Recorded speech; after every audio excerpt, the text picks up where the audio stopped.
Amém. Tivemos uma queda aqui da live, mas conseguimos restabelecer a conexão. Mas voltando, versículos 3 a 7, que a gente acabou de fazer a leitura, né? A gente vê aqui que esse rei, que está sendo louvado aqui nesse salmo, ele luta pela verdade, pela humildade, pela justiça. Ele é um governante segundo Deus, né? Segundo Deus. E um governante segundo Deus, ele não usa do seu poder para oprimir, que infelizmente é o retrato do mundo desde que o mundo é mundo. A pessoa governa e é aquilo que Jesus fala para os discípulos, ó, os gentios têm os seus príncipes que se assenhoram deles, que dominam sobre eles, que subjugam eles, que colocam eles debaixo de seus domínios.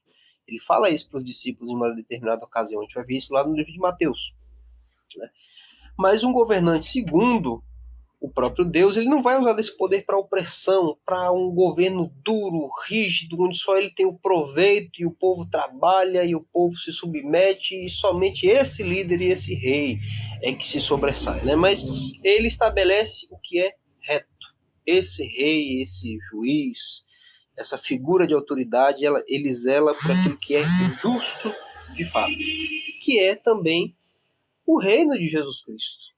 A gente vai ver lá escrito na carta aos Romanos, no capítulo, acho que 14, não tenho certeza, é 14 ou é 13, onde diz que o reino de Deus não é comida e nem bebida, mas paz, justiça e alegria no Espírito Santo. Ou seja, o reino de Deus ele não consiste naquilo que é meramente terreno, porque comer e beber são coisas que fazem parte das nossas necessidades desse lado da eternidade, terrenas. O reino de Deus é baseado em coisas, em virtudes, como paz, justiça, que entra em equidade, a retidão, que nós acabamos de ver, a alegria, que vai trazer todos os outros aspectos que a gente viu aqui, traz a verdade, a mansidão, tudo isso. Paz, justiça e alegria no Espírito Santo. Esse é o reino de Jesus Cristo. Jesus, ele não se assenhora de nós para fazer de nós um monte de escravos oprimidos. Jesus não é como os líderes desta era, desse plano e desse século. Jesus, ele é um rei que ele domina e nós realmente estamos sujeitos a esse domínio, a gente realmente está dominado por ele, não tem como fugir desse domínio, não tem como sair de baixo, né, fazer como no Salmo de número 2, sacudir de nós as cordas dele, não tem como, mas ele não é um opressor, e pelo contrário, Jesus, ele é justo, é como a gente viu aqui, o seu cetro é cetro de equidade. Jesus, ele tem um reino que é pautado na justiça, no que é honesto, no que é certo, certo pelo certo, no que é verdadeiro, no que é agradável e que é condizente com o caráter de Deus. O reino de Jesus não é um reino de conveniência, é um reino que ele vai prezar por aquilo que é de fato justo, honesto e bom. Justo, honesto e bom, é o que nós encontramos aqui, né?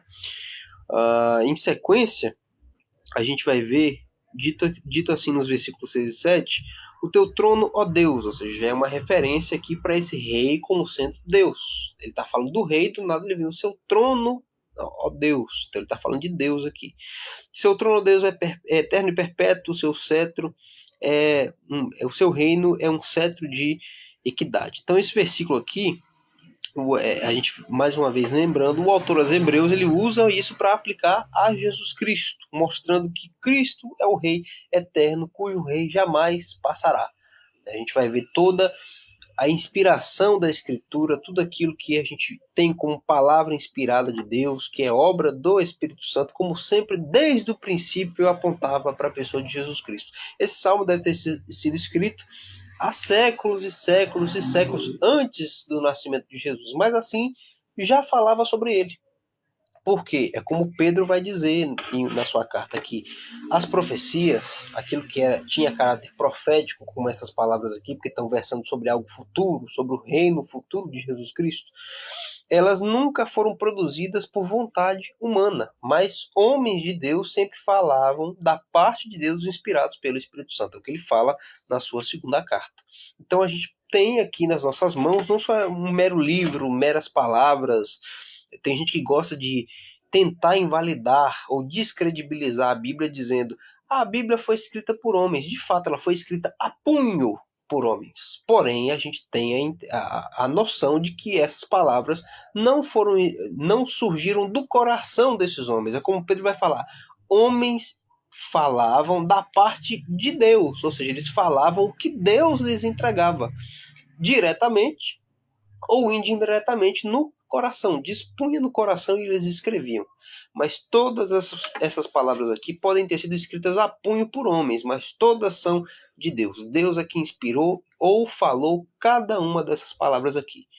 Essas palavras aqui a gente lê nos versículos 6 e 7, tem caráter profético, falava sobre Jesus Cristo mesmo muito tempo antes de seu nascimento, mas já falava de um reino que é justo, que é baseado em equidade, em justiça, em verdade, em alegria, e esse reino é exclusivamente de Jesus.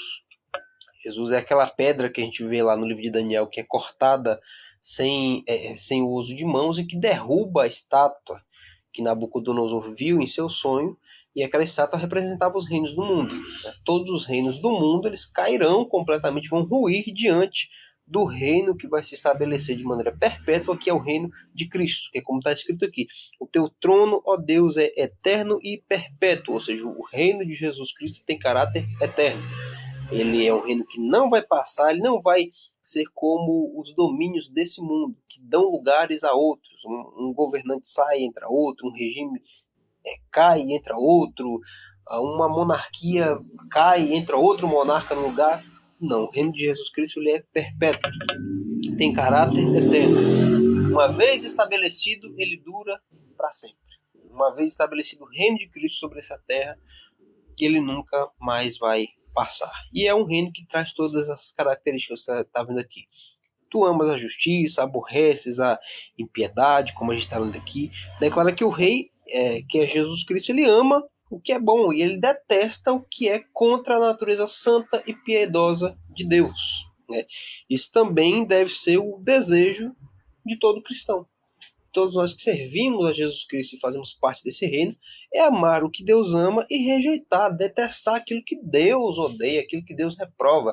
É como está escrito lá na carta aos Efésios, não se comuniquem com as obras infrutíferas das trevas, antes condenai-as. A gente tem que condenar mesmo o que produz, o que traz a ira de Deus. Foi lido aqui em Colossenses capítulo 3, uma série de coisas das quais os crentes devem se abster. Por quê? Porque uma vez que nós somos chamados para fazer parte desse reino, que é baseado no que é bom, no que é puro, no que é santo e agradável, a gente tem que dispensar o que é o contrário disso. Né? E lembrar que aqui está dizendo, tu amas a justiça e aborreces. O termo aborreces aqui é odeia, é o significado de aborrecimento. Não é de irritação. Quando a gente fala, eu estou aborrecido, eu estou irritado, não. Quando eu falo que eu estou aborrecido, seria mais fácil dizer estou sendo odiado. Né? É o significado real. Então é dito que Jesus odeia a impiedade. E isso significa necessariamente também detestar quem é o agente dela. E é por isso que os agentes dela serão punidos no inferno. Receberão o justo castigo na eternidade no inferno. Por quê? Porque ele odeia a impiedade. Ele vai detestar também quem é o agente da impiedade, quem faz aquilo que é mal. Quem faz aquilo que é contrário à sua natureza, Jesus vai detestar essa pessoa. No sentido de que é uma pessoa que incita a ira do Deus vivo com seus pecados. E o povo de Deus é chamado a uma relação de fidelidade com esse reino. Nos versículos 10 a 15, a gente encontra aqui que a noiva é convidada a deixar sua antiga casa, quando diz, esqueça os seus pais, esqueça a sua casa e o rei se afeiçoará a você. Essa noiva, essa esposa aqui, ela é chamada a deixar essa velha casa para se unir ao rei, e isso lembra o chamado de deixar a velha vida para se unir em fidelidade com Jesus Cristo. Lembra do que a gente falou? Ele ama a justiça e odeia a impiedade. Então, deixar a velha vida para trás, que é baseada justamente em coisas como essa, em impiedade, em impurezas, em falta de justiça, de honestidade, deixar todas essas coisas para trás, para se afeiçoar agora ao caráter piedoso do rei, o caráter piedoso de Jesus. Então, essa figura da noiva que é chamada a esquecer-se de seu povo e da casa de seu pai, é a figura daquela de nós, a igreja de Cristo, que tem que ser procurar deixar para trás o nosso modo de vida anterior a Cristo. Isso foi dito aqui também, mais uma vez relembrando, lá em Colossenses capítulo 3, no início do culto, justamente sobre isso, sobre a gente adotar um estilo de vida agora que é condizente com a natureza de Cristo. Está lá escrito, se vocês já ressuscitaram com Cristo, agora pensem nas coisas que são do alto, pensem nas que são do alto e não nas terrenas. Ou seja, a nossa mente agora tem que estar voltada para as coisas que são de virtudes espirituais, de virtudes que fazem parte do reino de Deus e que são essencialmente do caráter de Jesus Cristo. Então nós somos essa noiva, que essa esposa retratada no Salmo, do verso 10 a 15, sendo chamados a deixarmos esse velho modo de vida sempre para nos afeiçoarmos ao rei, e ele também se afeiçoará a nós, porque é o que está escrito aqui, no verso 11. Então o rei se afeiçoará à sua formosura, pois ele é o teu Senhor, adore-o. É o que está escrito aqui, né? É interessante que a gente traz a ideia de adoração justamente com o estilo de vida. Como é que o crente adora? É somente quando ele vai ao culto, na celebração? É somente quando ele canta os louvores? É somente quando ele recita salmos ou coisas desse tipo? Não. A adoração é justamente isso, é o estilo de vida do crente. Quando a gente fala que o crente ele passa a viver para a glória de Deus, quer dizer isso, que ele vai passar a vida dele cultuando a Deus com todos os seus atos, com todas as suas atitudes, com as suas palavras, com os seus pensamentos. É um modo de viver, é a forma de vida, é o estilo de vida que é a adoração. Então, quando fala que adora-o, é justamente sobre isso. A nossa adoração é baseada em uma vida de adoração, e não em momentos de adoração, como de culto, como de cânticos, nada do tipo. A adoração ela é ininterrupta. Uma vez que a pessoa ela é convertida, o culto dela começa ali e ele vai se estender até toda a eternidade. E aqui a gente vai ver que a glória do reino de Jesus, como a gente está versando aqui, ela é eterna quando a gente lê o verso de número 17. Farei lembrar do seu nome de geração em geração, pelo que os povos te louvarão eternamente. Esse é o reino de Cristo. Excelso, perfeito, belo, um retrato da sua própria pessoa, que ele é justo, perfeito, belo. E aí é dito que os povos o louvarão por isso eternamente. Mais uma vez relembrando o caráter eterno do reino de Cristo e lembrando o quão maravilhoso, o quão excelso e exuberante é o caráter do Filho de Deus. Ao ponto de dizer, os povos te louvarão eternamente. E louvor é uma coisa que é espontânea e genuína. Não é uma coisa forçada. Os povos te louvarão. Por que Jesus será louvado pela eternidade? Porque ele é louvável. Porque ele é elogiável. Porque o que há em seu ser e em seu caráter é de extrema admiração que incita o louvor. Assim como a beleza de uma mulher incita os louvores do seu marido por ela, né? Ela é tão excelsa aos olhos do marido que ele está sempre elogiando, que ele está sempre vendo a beleza dela, e ele vai expressar isso através dos seus louvores, das suas palavras. E é a mesma coisa com relação a Jesus Cristo. Ele é tão belo, ele é tão excelso e tão maravilhoso que ele será eternamente louvado por ser justamente isso. Jesus será sempre louvado pelos povos, por aqueles que ele mesmo resgatou, por quem ele é, porque ele é excelso, porque ele é maravilhoso. Seu nome será lembrado de geração em geração, pelo que os povos te louvarão eternamente.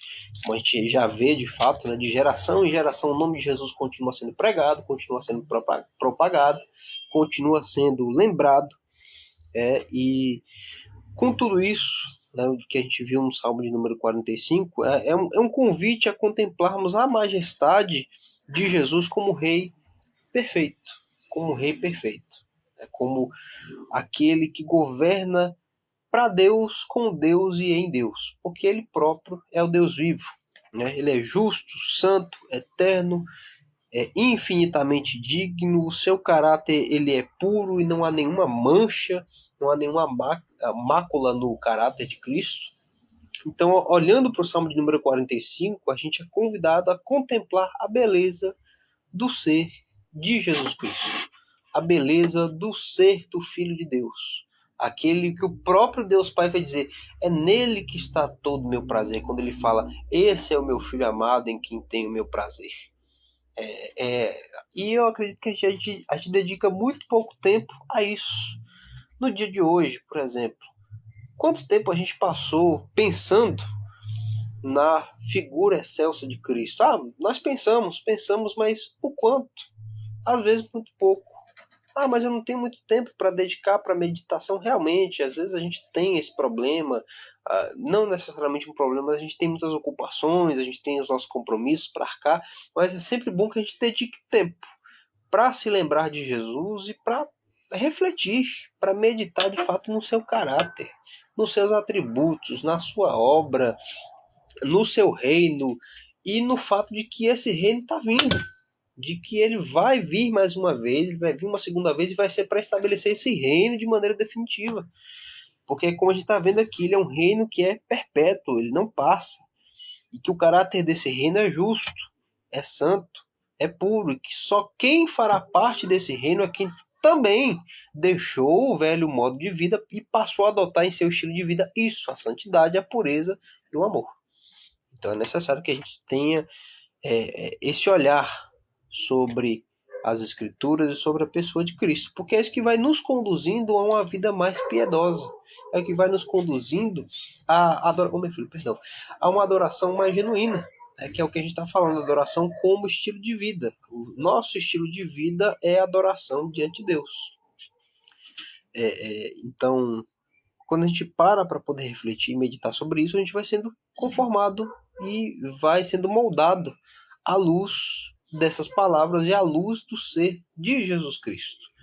Nós vamos descobrindo mais sobre quem ele é e o que ele faz, sobre o seu caráter, e é isso que vai nos estimulando, que vai nos fazendo crescer na graça e no conhecimento do próprio Cristo, do próprio Jesus, que é o que nos importa de fato. Que a gente cresça no conhecimento, com esse conhecimento a gente cresça também na graça de Deus. Sempre se lembrando do quão grande, do quão excelso, do quão maravilhoso e do quão louvável é Jesus Cristo. O Salmo de número 45 é um chamado a isso, né? E nos lembra que aqueles que pertencem a ele são chamados a viver de maneira fiel, pura e alegre.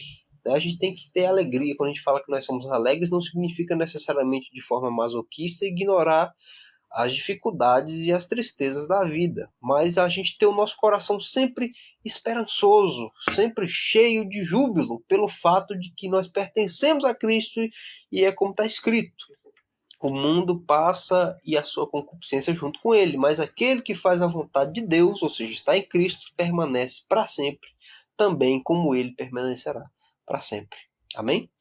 Vamos orar nesse momento por essas palavras aqui, em agradecimento a Deus. Sempre nos lembrando da pessoa de Cristo. Tem um hino que a gente, volta e meia, a gente sempre cantava: nas horas que passo pensando em Jesus, as trevas desfaço buscando a luz. É esse que deve ser o nosso pensamento. Em cada momento a gente sempre se lembrar do caráter excelso e perfeito de Jesus Cristo, do quão exuberante é o ser dele. Grandioso Deus e eterno Pai, nós agradecemos ao Senhor por esse momento. Agradecemos ao Senhor por essa celebração de culto, por ter nos congregado aqui mais uma vez. Entendemos que se aqui estamos é pela sua vontade, é porque o Senhor assim quis que aqui estivéssemos. E nós agradecemos porque em tudo o Senhor nos guardou. De muitas coisas que às vezes nós não damos nem conta, nem sequer sabemos, mas o Senhor estava lá nos livrando o tempo todo. E até aqui chegamos e podemos falar da mesma forma como disse um dos seus servos em um certo tempo: até aqui nos ajudou o Senhor. E pedimos a Deus que assim continue também nos ajudando. E por que rogamos ao Senhor a sua ajuda? Porque o Senhor mesmo declara na sua palavra. O Senhor conhece a nossa estrutura, o Senhor sabe que somos pó. O Senhor se lembra disso. Nós somos completamente dependentes da sua ação, do seu cuidado, da sua mão soberana sobre nós, nos guiando em todo o tempo, nos orientando. E pedimos a Deus, não somente para nós que aqui estamos, mas para todo o seu povo ao redor de todo mundo, que se cumpra em nós essa palavra e essa ordenança, que a gente deixe para trás o velho estilo de vida e passe a se afeiçoar à pessoa perfeita, excelsa, bendita e maravilhosa do seu Filho Jesus Cristo. Tão excelso e magnífico que o Senhor mesmo declara: é nele que está todo o meu prazer. E se assim está todo o seu prazer, o seu contentamento, a sua satisfação, ó Deus, na pessoa de Cristo, pedimos que plante também em nossos corações o mesmo. a mesma satisfação, o mesmo prazer, a mesma alegria, a mesma euforia na pessoa bendita de Jesus Cristo, que a gente veja o seu Filho como formoso, como belo aos nossos olhos, belo à nossa vista, porque de fato ele é maravilhoso, como diz a sua palavra. Ó Deus, muda o nosso coração, que o Senhor nos molde para sermos pessoas cada vez mais santas e piedosas, porque o reino do Senhor Jesus, ao qual nós somos chamados a fazer parte, é um reino de justiça, de equidade, de verdade e humildade. Planta em nossos corações, de toda a igreja do Senhor, ao redor do mundo, o amor, o vínculo da perfeição que foi lido aqui no início desse culto. E pedimos que o Senhor conduza-nos por esse caminho, sendo guiados, olhando sempre para a magnificência e perfeição do seu Filho Jesus. E que assim sejamos também transformados em nosso caráter para sermos mais parecidos com Ele. Entendendo que por toda a eternidade os povos louvarão o seu Filho Jesus. Porque Ele é digno, porque Ele merece, porque Ele é respeitável, louvável dessa forma. É o que nós pedimos, agradecemos ao Senhor por Ele, inclusive, mais uma vez, em nome de Jesus. Amém. E graças a Deus. Faça assim com a sua mão. Que a graça do nosso Senhor e Salvador Jesus Cristo, o amor de Deus, o nosso eterno Pai, a comunhão e a consolação do Espírito Santo seja conosco, seja com toda a igreja do Senhor Jesus sobre toda a face da terra. E nós dizemos, amém. Que o Senhor te abençoe e te guarde, amém. Que o Senhor faça resplandecer a luz do seu rosto sobre ti, amém. Que o Senhor tenha misericórdia de ti, amém. Que o Senhor sobre ti levante seu rosto e te dê a paz, amém? As palmas louvam o nome do Senhor Jesus. O nosso culto está encerrado para a glória de Deus.